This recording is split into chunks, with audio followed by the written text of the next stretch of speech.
Hi, this video is for the IT 485 and IT 386 classes. I'm going to be talking about how once your asset has been modeled, UV, textured, and tested in Maya, how to get everything exported out and into Unity.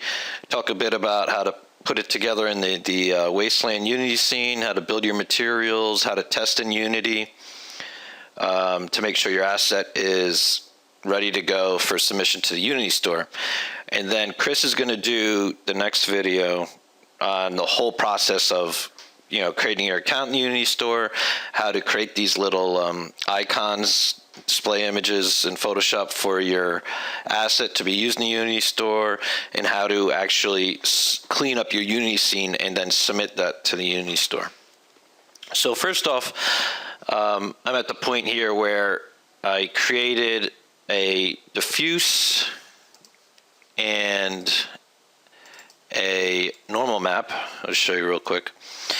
So I just have a diffuse and a normal map, but I'll also talk about how to build your specular or any transparencies that you need. And real quick, I'll just show it in Photoshop. So here's the diffuse, and then we just use the NVIDIA plugin to create the normal map. But Chris will create a tutorial on the Pix plant. It's a pretty straightforward program, but it's really good because it helps create both your specular and your normal maps.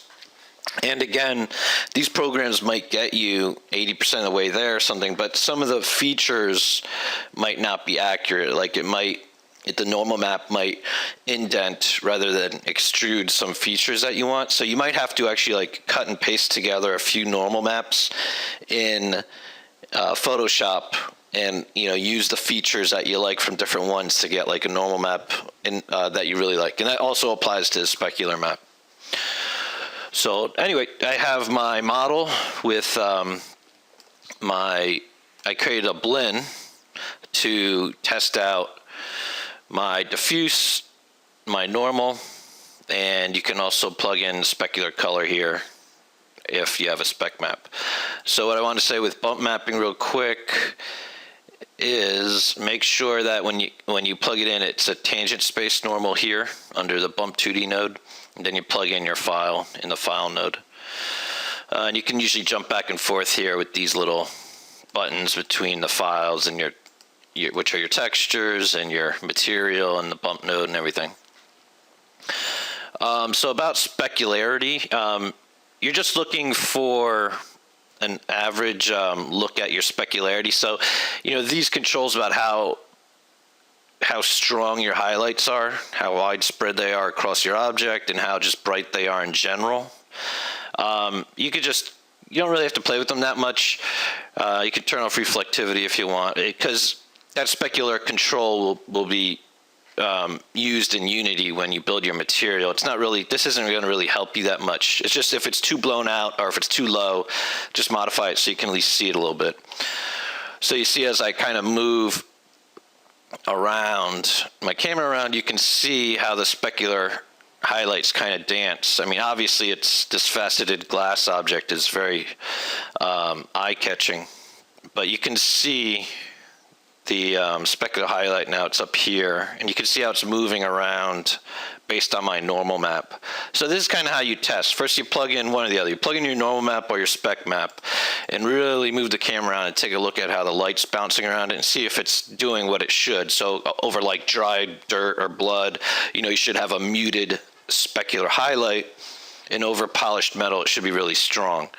And then once you like your specular map and it really looks good, then you can plug in your normal map. Or vice versa. It doesn't matter. Just test one map at a time, and then test out your normal map. Make sure the light's really dancing around the details, the surface details as it should. Because what happens when you plug in both maps, it's hard to troubleshoot which map is not as realistic as possible and having effects that you need to change. So anyway, this is the testing in Maya. I just built a blend. I connected up my color, my bump, obviously your spec if you have it. Now I made the glass part a separate object. So each door handles a different object, and the glass here is separate just because he's going to be transparent. He could be part of my material base, which I did, I made it like a tinted blue. And I'll show you channels in a second where in my alpha, I actually cut them out, and this is going to be the transparency for him. What I actually ended up doing was I just made these separate objects, and I just applied a basic transparent material in Unity on this glass object. So either way is fine. There's many ways to, to build your materials. There's no one solution. So anyway, I look at this object, I like it. All right. So what you're going to want to do is make sure your names are correct. So, this was I'm going to name my material because he's going to get carried over when we export him out a little bit into Unity. Go into your outliner, make sure it's all clean, delete all your history on your objects, freeze your transformations. Just make sure everything's as clean as possible. So you see I've labeled my objects so that I know what's going on. All right. And then when everything's clean, you can just go File, Export All. If you have other objects in your scene, you just select what you want, do the export selection. But since I only have this door in the scene, because I looked at the outliner and saw that, I can just do an Export All. You have to excuse my computer, it's a little old. All right. So here under files of type, we do FBX export, and you just name your file, whatever it is you want it to be. You select your folder and you name the file, and you click export. So over here we have options for just exporting out just a basic model. We're not dealing with animation or anything. You can just do this standard preset, Autodesk Media and Entertainment preset. So make sure your FBX preset is set to this, your folder, your file, click export, it's out. Now, if that FBX option wasn't available under the files, you have to go to Window, Settings and Preferences, Plugin Manager, go down to FBX Maya, click Loaded Auto Load. Now you'll have the option to FBX out. On a side note, if you're testing out roadkill to do UVs, you need to export out an OBJ file.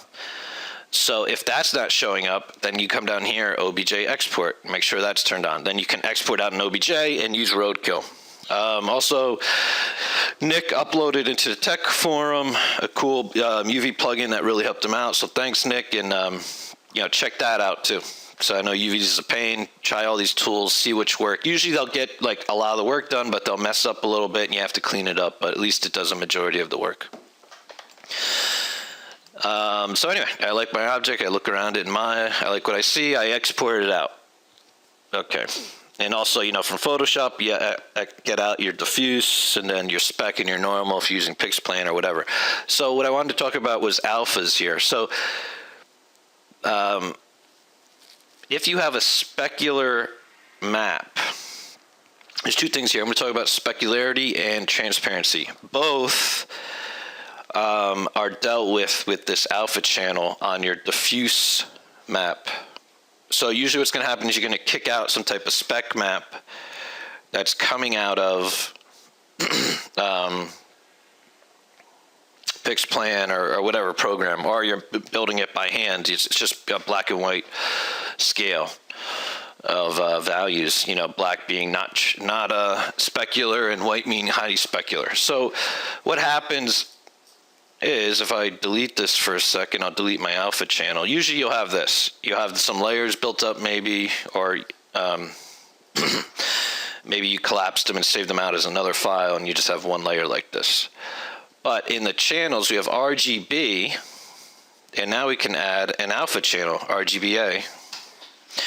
An alpha channel can be used for two reasons in Unity: to show the transparencies or to show the specularity. So if you have a spec file, basically you open him up and he'll be the same size as your diffuse file. I don't have one, but I could just open up my normal map, and it's not black and white, but what I could do is I'll do a There's a black and white. I just saw it. Black and white. All right, I'll apply a black and white adjustment layer on it. So now I have a black and white version of it. So I can go select all. Let's assume that this is my specular map. Selected it, copied it. I'll go over into my diffuse map. Go over and make sure my alpha is highlighted. Go edit, paste. Oh, you know what I did? I have this channel selected. So let me merge these layers down. Sorry about that. Let me make my layer that I'm actually selecting from this file. This is black and the actual black and white information on one layer, which your spec map would be. Let me copy that. Go over back to my diffuse. Go to channels. Go to alpha. Edit. Paste. Okay. So you'll notice here I have RGB. I could click over to RGB and unclick this alpha, and my RGB information is not changed. This is still my diffuse information. I can unclick or click on the alpha here, unclick RGB. Now it's just showing my alpha information, and this is my spec map. Or, as you saw before, if I go back in history, I was using my alpha here as a transparency. So black is opaque, white is transparent, or a light gray, you know, giving it some opaqueness. So anyway, what's important to note here is that I have an RGB, I have an alpha channel, and I'm going to save this out. So usually you'll put your spec in here. I know a few of you have some transparencies. You may want to deal with them as separate objects. It gets a little hairy dealing with both transparencies and specularity in one file. So those parts of your object that need a transparency applied to it, you might just want to make them a separate piece of geo, and you know, the diffuse map for that will have a specularity on it. Or actually it would be the same diffuse map. It's just in your alpha channel, that area, you know, you'll make a material for it, and that alpha will represent transparency for that area, so it won't have any specularity characteristics. In the rest of that alpha channel will be applied as a material to the rest of the object, and that alpha can be used as a specularity information. There is a way to have spec and transparency built in one, but I didn't get that far into researching. But you could research materials in Unity to see how that's done. Anyway, so now that I have an alpha channel, I can't just save out a JPEG, because JPEG is just RGB. It does not contain an alpha channel. Now, PNG does contain an alpha channel, but you don't get the option to turn on the alpha channel, and it gives you some warning, file must be saved. I didn't really have time to research in here to figure out why I can't turn on alpha for PNGs. If any of you know, or actually stumble upon the answer, if you could post up maybe in the tech forum or something, it'd be really helpful, because PNGs are preferred due to their lower file size to Targa. But I'm going to go over to Targa and say, like, here the alpha channel is turned on, so I would save this out as a Targa. Let me check TIFF. Well, TIFF you could do too, so TIFF might be a good option. The alpha channel is highlightable, so you might want to use TIFF or Targa if you're going to put your specular or your transparencies in your alpha channel, and you'd save that out, and then that graphical file will now have 4 channels, that alpha channel in there. So you see I have my diffuse map here, and it's a TGA file, a target file, and it has my transparency within it, or for you, your specularity. So now that we have our normal map, our specularity built into our diffuse map as our alpha channel, and our FBX model file out of Maya, then we can jump over into Unity. And this is kind of what the wasteland scene will look like. So for you, get Unity 4. It's the most recent download. It's for free on the Unity website. I think it's unity3d.com. Just open up a new scene and go to Window Asset Store.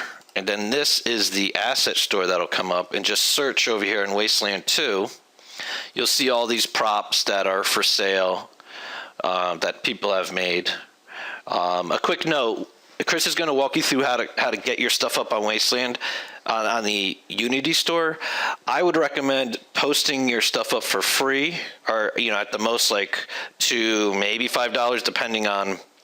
I mean, if there's a lot of detail in it, maybe $5, but everything else, I would just do it for free, basically. And what would happen is Wasteland 2 will accept it.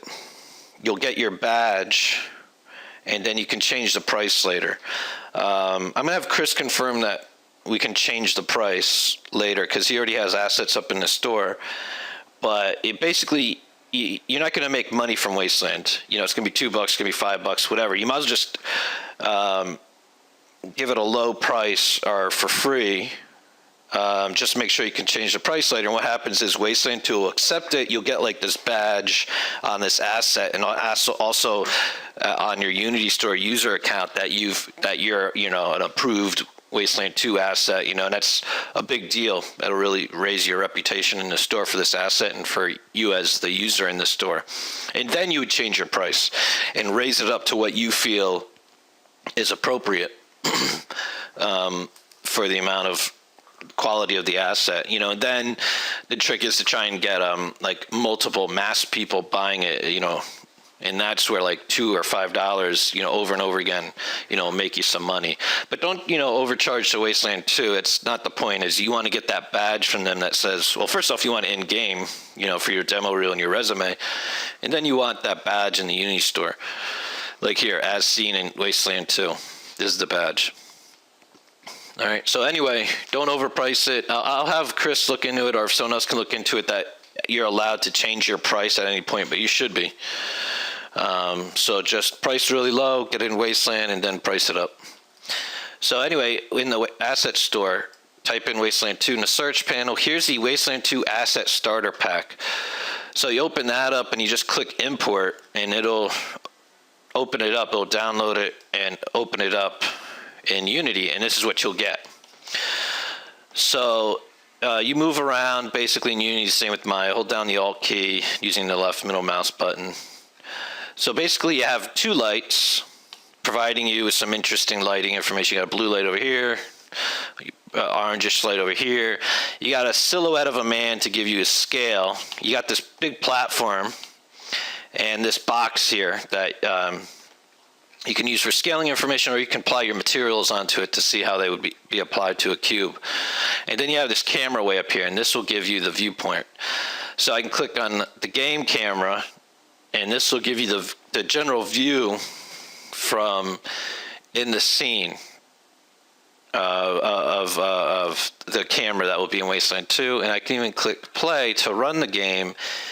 And what we have here is a turntable. So this lets you see your object not only in a 360-degree view, but in varying degrees of light and shadow to see if your materials and your geometry is standing up to looking good within game.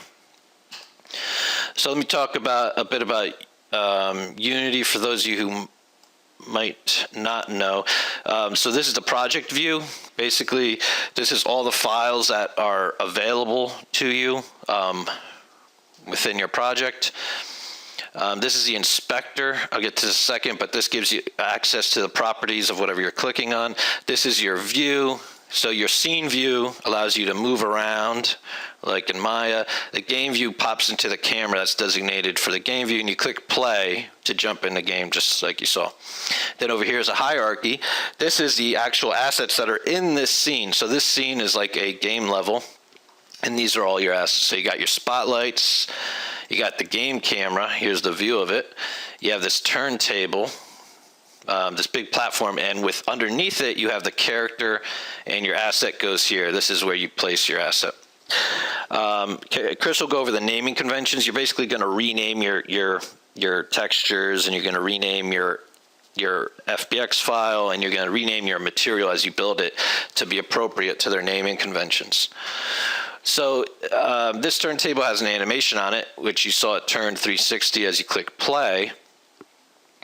And these two objects are underneath it, parented underneath it. They're just inheriting that animation. So we'll get into that, how to make your object move with the turntable. So first off, basically all you do is you bring your Windows Explorer over, you grab your textures, you pop them into the textures folder, you grab your FBX, you pop it into the FBX folder here.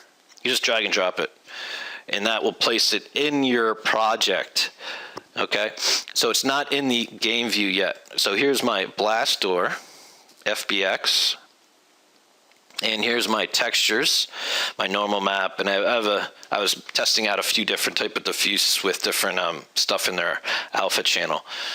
So you go in your FBX, here's your blast door, just pop it into the scene. You have to make it sit on the ground appropriately. So hopefully if your pivot point of this object was at the bottom of the object, all you need to do is enter a Y value of 0. See, mine was off a little bit. So I'll just pull them up as best I can, and I'll move them over. You can delete this cube if you want right now and just have your door here, but I'll just have them over here and have the cube as another kind of reference for it. Eventually, when you're ready to go, you're going to delete all this crap out of here, and you're just going to be left with your door and your material, basically, and make sure they're named correctly. I'll move this cube over. Here's my blast door that I popped into the scene. I'll move him over. All right, so your FBX export, besides the geometry, it does also bring in the softening and hardening of edges. Sometimes if it's too faceted, I'll show you how to use the set normal angle or use a soften edge. That information does come along too, and any materials. So basically the materials of this object was brought along. When I exported this, I had this metal and this Fong, which is transparent for the glass. That's why I have two materials, the blend for the door and this kind of transparent Fong for the glass. So all these materials did come in underneath the FBX folder that came in with the door. So now I can look at the door. I can see his scaling to the human. If I need to rescale this, you would rescale it in game to see what's appropriate, and then you'd see this number here. You would go back into my apply the scaling to your object, freeze out your transformations, and bring them back, export them, bring them back in. All right. So now we have the door in. The scale is appropriate. I'll get into materials in a second. If I click play right now, you see that he doesn't move with the scene. So what you want to do is middle mouse drag him. Oh, it's not middle mouse. Okay, it's left mouse drag him. You left mouse drag him underneath the turntable here so that he will inherit the animation. When I click play, now he rotates with the whole turntable, and you can see all the different lighting information, all the different angles of your door to see how your specularity, your normal map plays out, and if there's any issues with the door and light and bright light and shadow and what have you. All right, so materials. You'll get this under materials here. You have this M. They have M for material. This is a scale figure. Basically, it's a cutout. They're using this transparency shader to cut out him because he's actually just a plane if you look at him. So he's cut out with the transparency. Then we have the turntable as this generic diffuse material. So if I click up here, you see that we have all these different materials. All you're really interested in is kind of the diffuse, which is like a Lambert. There's only diffuse information here. You can select whatever color you want. Let me go back to them. Materials, turntable. We have diffuse. Where's just diffuse and specular? Specular. So here's specular. If you just have a diffuse and spec map, so your base, your diffuse, your color is RGB, and then your glossiness, your specularity, is your alpha channel. So you would click over here, and you can click select, and you'll get this pop up, which will show you all your texture files, and you can click what you want. And that will include a specularity, and then you can adjust the shininess, which is just within Maya. Like this is like the blend, adjusting the strength of your specular highlight, and then the alpha channel can affect the different values of specularity on your object. And then here's your specular color. That's used basically for metals. You don't have to worry about that. The other material, we got bumped diffuse. So here we have a base and we have a normal map. So RGB, no alpha, no specularity. So it's 2 files. So 2 files, you got to select your diffuse map, and then you select your normal map. And that's it. You can see you can do like a color override on top of your diffuse channel, but I'll just set that back. So this is bump diffuse. Usually when you get a normal map in, you'll get this like little warning.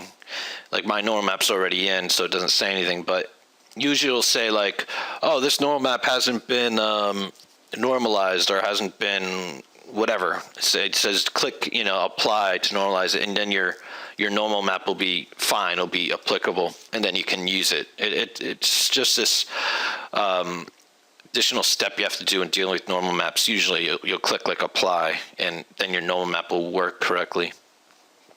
So look for it over here, or it might be under your texture here. It might say something like this needs to be converted to be used as a normal map, or it might be under the material.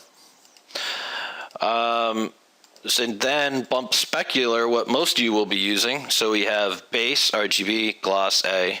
So your alpha. So this file would be a target TIFF, something that has an alpha channel in there. And the alpha channel would be the specularity. Again, here's how you adjust the shininess. And then you plug your normal map in here. Again, you click select. This will show you all your textures. You can search to filter down. The only other thing, so let me talk about transparency. So I used a material under transparent. I just did it. Transparent is like the only other area you can look at right now.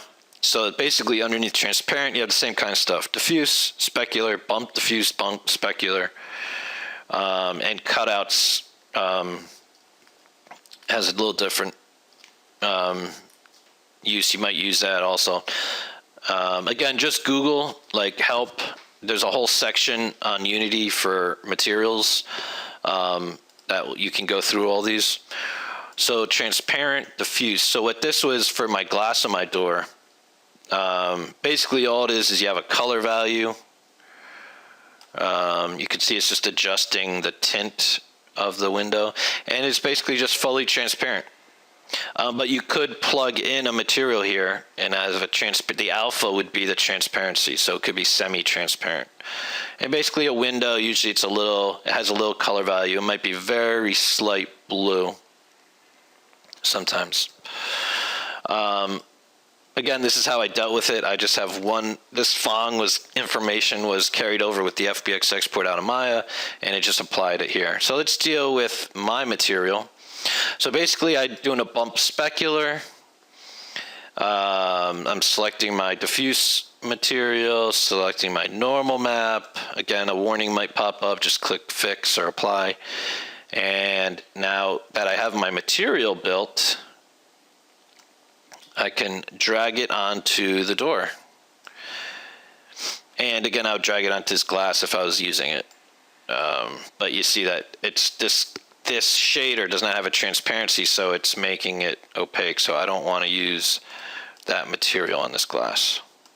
So you can have multiple materials, multiple parts of your object. It's just trying to minimize it as much as possible. And then here you see I can adjust the shininess, you see, of how far that specular highlight dances across my door. I can even change the color. You see how it's reddish tint now. Usually leave that alone, usually like a bright white. And now my door has its texture on it.